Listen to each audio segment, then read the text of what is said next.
What's up, Wizards? Welcome to MTG Alchemy. In this video, we're going to be going over Billy's deck that he's going to be playing in episode 4 coming up.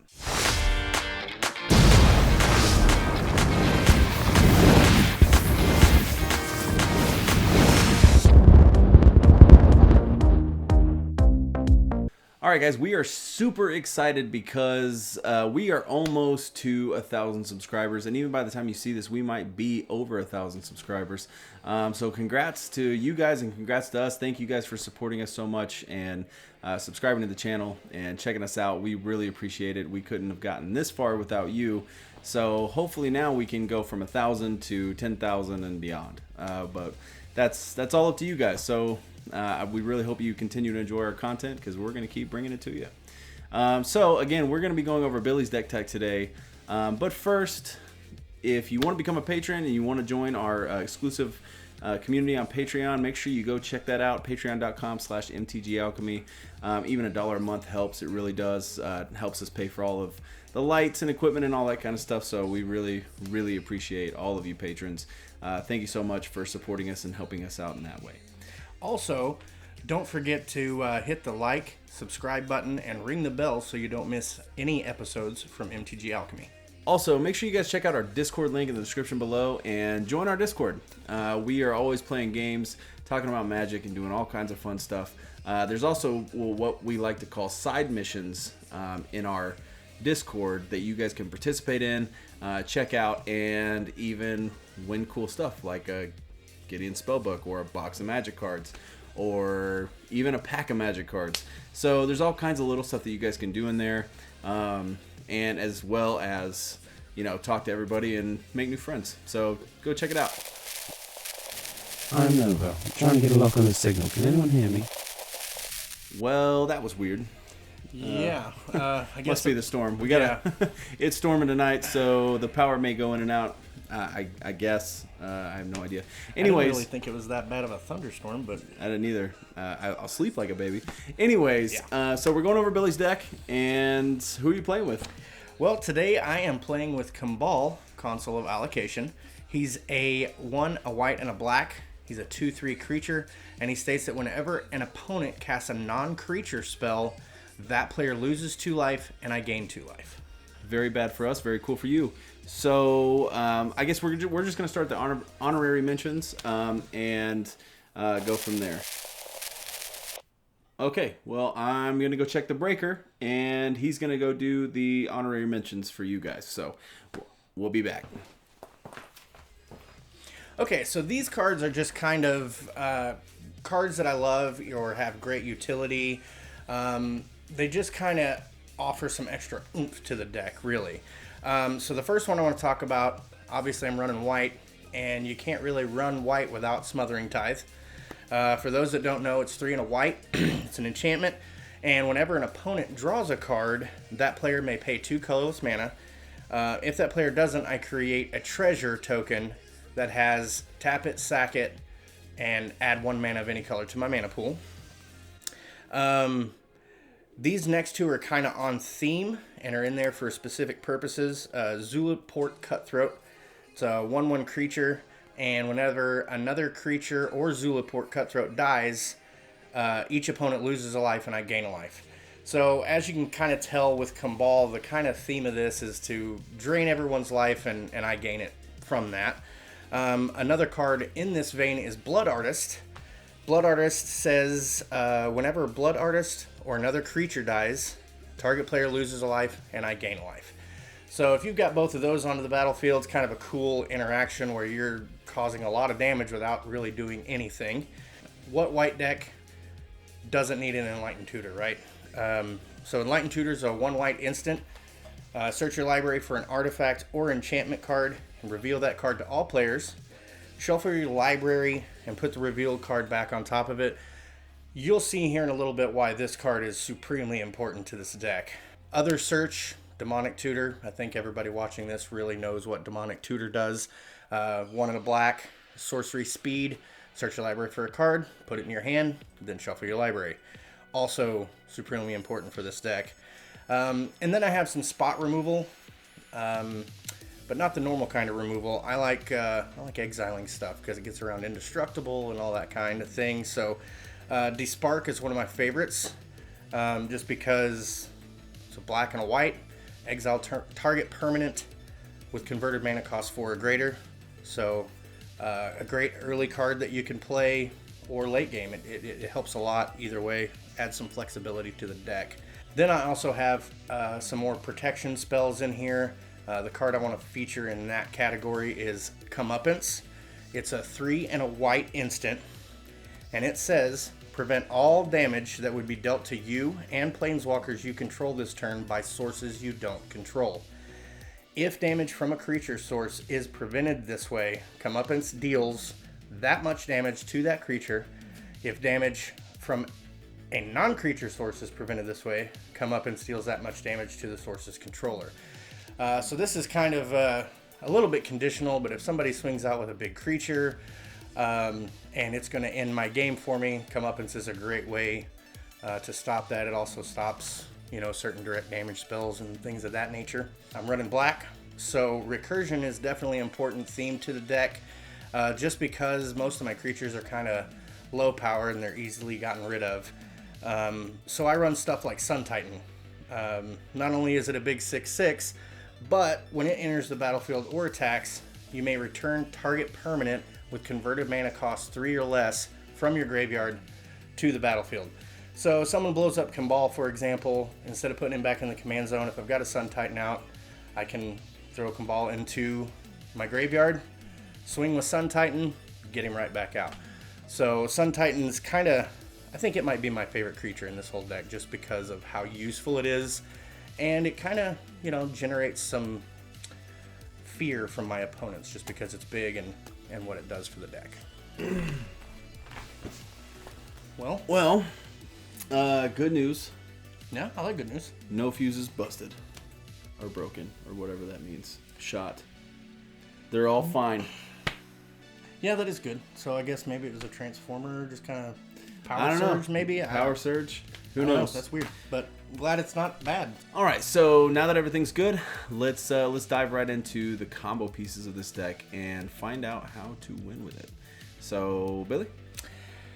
So the first couple that I want to talk about, not necessarily a combo, but just kind of a basic mechanic that I wanted to run the deck with. For example, Blind Obedience kind of offers me some protection because artifacts and creatures that my opponents control enter the battlefield tapped. So that main ability is just to try to maybe slow down my opponents so that I have enough time to pull off some of these combos that are in the deck. Right. Another thing I really like about it is it has Extort. So what that means is whenever I cast a spell, I can either pay an extra white or a black. If I do, each opponent loses 1 life, and I gain life equal to however much life was lost this way. And what's cool about Extort is it actually does not change the color type of the card. So you can run it in a mono white deck or a mono black deck, or you can run it in a deck that doesn't have black in it or a deck that doesn't have white in it, because it doesn't change the color identity of the card itself. Which Right. is really cool. And the reason for that is because the Extort cost is in reminder text. And so reminder text doesn't go towards the color identity of a card. Right. So another card kind of in that vein, and there are several others like this. I just wanted to touch on a couple of the ones that I tend to get to play more often than others. Tithe Drinker is another one that has Extort. It's a 1 white and 1 black 2/1, but it also has lifelink. So based on the cards that you've seen so far, you can kind of tell the idea is to try to get everyone else's life total down while keeping mine up, buying myself a little bit of time with some of the pillow fort type stuff like Blind Obedience and things like that, just to kind of get me to where I can get to these next combos that are going to be coming up. But before we get to the big combos, let's talk about one of the things that offers me easily the most protection in the deck. Okay. And that's getting to the trials. Getting in the trials. Yeah, Emblem. Yeah, so I mean, he's 1 and 2 white, Planeswalker, starts off with 3 loyalty counters. It's very rare that I use this for anything other than its last 0 ability, but we'll go through the other ones for everyone out there. So the first one is +1 until your next turn, prevent all damage target permanent would deal. Second 0 ability, until end of turn, Gideon of the Trials becomes a 4/4 human soldier creature with indestructible that's still a planeswalker. Prevent all damage that would be dealt to him this turn. The last ability is 0. You get an emblem with, as long as you control a Gideon planeswalker, you can't lose the game, and your opponents can't win the game. You can't lose the game, and nobody else can win the game. So from that aspect of it, yes, another player can swing out at it, they can kill it, they can do all that kind of stuff, but it's a problem that they got to solve before they can kill you. So it's definitely a good deterrent. Yeah, it really is. And also another thing that it does is it creates a target on itself. Yep. Which can also buy me time with some of my other things. Yep. Because with him out, people are definitely going to try to find a way to get rid of it. So hopefully not only just the not losing, but the fact that he's out just helps me buy some time. Yep. So why I want to buy time is for cards like Felidar Sovereign. It's 4 colorless, 2 white, 4/6 with Vigilance, Lifelink, and it also says at the beginning of my upkeep, if I have 40 or more life, I win the game. Yep. Just win it right out. And here's what's cool about that. In Commander, you start the game with 40 life. So it's extremely easy to get above that and stay above that, especially with a deck that is basically taxing everybody for 1 or 2 and you're gaining that much life because of Camball. You're getting so much value on that. So if you get this out on the battlefield and can keep it around the table until your next turn, you're good. You're golden. You win. So some of the other combos that are in the deck is one that you've heard before from Cody's Aloro deck tech that we did a while back is Exquisite Blood and Sanguine Bond. So with those two out, they're both 5 drops. One of them, whenever an opponent loses life, you gain that much life. Whenever you gain life, target opponent loses that much life. So in case you haven't caught on, that creates an infinite loop. So once someone takes damage, the trigger happens and everything starts. Everybody loses pretty much simultaneously. It's a really cool win condition for sure. Right, and the cool thing about that is if you can drop both without someone having to answer to one of them. Right. The minute they try to answer it, if Cambal's out, they lose 2 life as soon as the spell's cast. Yep. And then the machine gun, It as triggers. I call it, triggers, and then the loop happens, and Yep. you win. It triggers. So, it's crazy. It's not a combo that I usually get to play with because as soon as one of them hits the battlefield, it's gone. They're dead on sight. Yeah. Yeah, they get killed on sight for sure. But it does waste a kill spell too. So That's very true. That also helps with some of the other combos that are in the deck. Very true. So the other combos in the deck, some of the other combos that are in the deck. Let's talk about the Wanderer and Command the Dreadhorde. So, Command the Dreadhorde first, actually. So, Command the Dreadhorde is a 4 and 2 black. Choose any number of target creature and/or planeswalker cards in graveyards. Command the Dreadhorde deals damage to you equal to the total converted mana cost of those cards. Put them onto the battlefield under your control. Now, one of the biggest parts of this text here is Command the Dreadhorde deals damage to you equal to the total converted mana cost of those cards. So because it says deals that much damage, we're putting in deterrents for this. So like the Wanderer. So you can use the Wanderer and you can also use Glacial Chasm. Glacial Chasm. You can use Glacial Chasm. It does the same thing. And it's a land which can't be responded to. So whenever you play it, somebody can kill it, and then that would hurt a lot. That would hurt a whole lot. But, so the Wanderer is a 3 and a white for a 5 loyalty planeswalker. Prevent all non-combat damage that would be dealt to you and other permanents you control. Neg 2, exile target creature with power 4 or greater. So the Wanderer allows you to not take the damage off of Command the Dreadhorde, so you can get everything out of everybody's graveyards, and now it's on your side of the battlefield. Good luck. I hope you have a board wipe, because if you don't, you're all dead. Which is That's kind of the idea. It's kind of a finisher combo. Yep. It's a little janky just because you don't normally see that kind of stuff in Right. commander decks. And it was something I just kind of threw together in there. It's like, oh, that'd be kind of cool if I ever get to pull it off. Yeah, and just as a disclaimer, all of these decks, like we said in the last deck tech, all of these decks that we're going to be playing in episode 4 are not actually technically optimized. Right. They're not. They're a lot of jank. They're a lot of stuff that we just enjoy and want to have fun with. So these are just kind of our takes on a couple of these decks. So. Yeah, basically, There's how way this came worse. about for me. Oh, yeah, there's way worse Orzhov commanders. There's way or better if you want to look at it that way. Right. But I saw Kambal and it's like, you know what? That's kind of cool. Yeah. It'll kind of annoy everyone. Kind Right. of gave me some life, buy me some time. So let's build something around that. So some of the other combos in the deck. This one is actually one of my favorites. So we're going to start with Sensei's Divining Top. So Sensei's Divining Top is a 1-drop for an artifact. You can tap 1, look at the top 3 cards of your library, put them back in any order. Tap the top, draw a card, put Sensei's Divining Top on top of its owner's library. So you pair Sensei's Divining Top with these 2 cards. So Bolas' Citadel and Aether Flux Reservoir. So Bolas' Citadel is a 3 and 3 black legendary artifact. You may look at the top card of your library at any time. You may play the top card of your library. If you cast a spell this way, pay life equal to its converted mana cost rather than pay its mana cost. Tap it, sacrifice 10 non-land permanents. Each opponent loses 10 life. The bottom ability you will never be doing. No, it's useless. Bolas' Citadel is made to stay on the field. So Aether Flux Reservoir is a 4-drop artifact. Whenever you cast a spell, you gain 1 life for each spell you've cast this turn. Pay 50 life. Aether Flux Reservoir deals 50 damage to target creature or player. So what's really cool about this combo is now that you have Bolas' Citadel out and you have Sensei's Divining Top and Aether Flux Reservoir, now you play Sensei's Divining Top from the top of your deck, or if it's already on the top, if it's already on your board, then put it back on top of your library and draw a card. Pay 1 life, play it, you gain a life.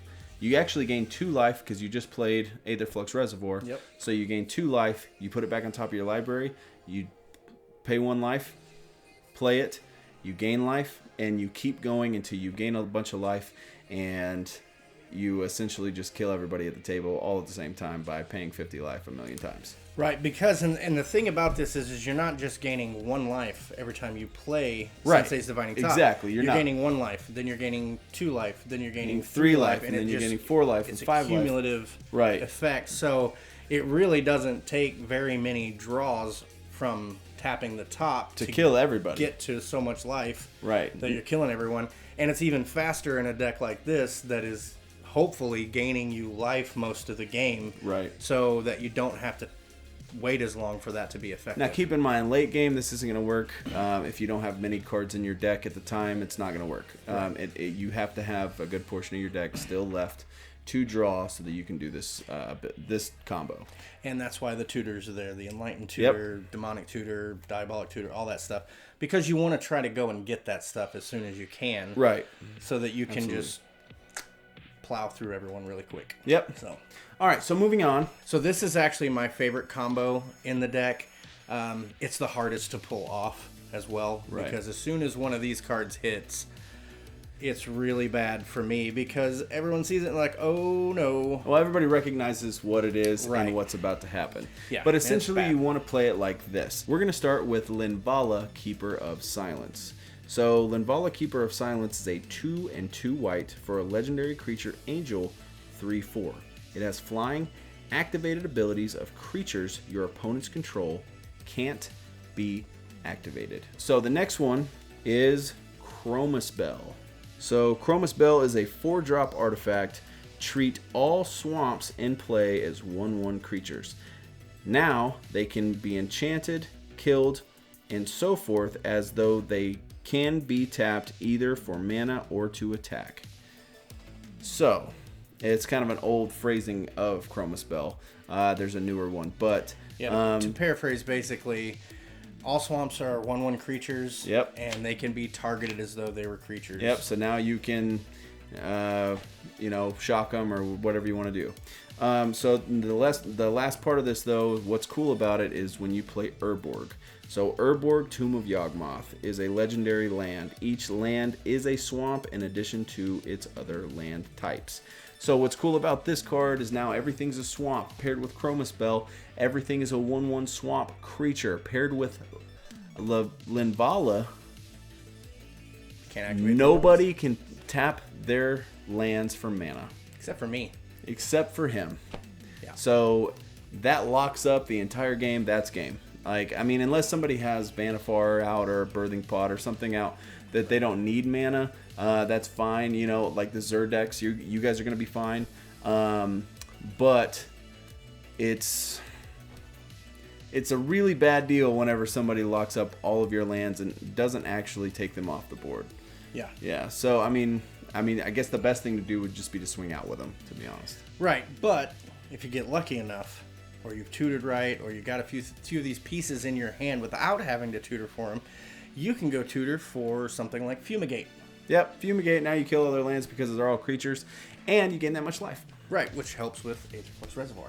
So, and it just So helps bad. with it. So, yeah, it's really bad. But again, they're like 3 and 4 piece combos, most of them. Right. And so it takes time to get them out. And when you see one piece of it come out, usually that piece goes away. Right. But if you ever do get a chance to pull them off, it's so satisfying to know that you did just enough to do all these crazy things and win the game with some kind of janky, weird stuff. Yeah, jank stuff is amazing. It's probably one of the reasons I love Magic so much is because you get to win in so many different types of ways, and this is just one of those combos that's really good. So if you guys like all of the cards that are in this deck, we are the cards that we've talked about anyway. Make sure you check out the tapped out link below to check out all of the other cards that we didn't get to talk about today.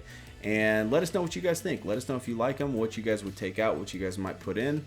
And keep in mind that we're going for jank. So when you obviously there's better Camball decks out there. Oh yeah. But we're going for jank across the board in this Wizard Wars episode 4 because we're definitely getting ready for also Wizard Wars 5 in the midst of all of this. Yeah. I finally got a lock on the signal. Alright, listen, I have to be quick. I am Nova. I was created by MTG Alchemy to unite the alchemists around the world. Now listen, because we have some problems. You barely know me, and I know where Joey is. His location and the plans to get him back have to be encrypted. It's far too dangerous to broadcast any sensitive information This way. The point is this: MTG Alchemy needs your help. The first step is to join their Discord. Listen, I can help you get Joey back, but As I said before, I can't transmit them this way. it'll have to be encrypted. I'll leave my first encrypted message in MTG Alchemy's description in this video. We have to unite as many alchemists as possible to defeat the oncoming evil, just like Hansel and Gretel. Follow the breadcrumbs.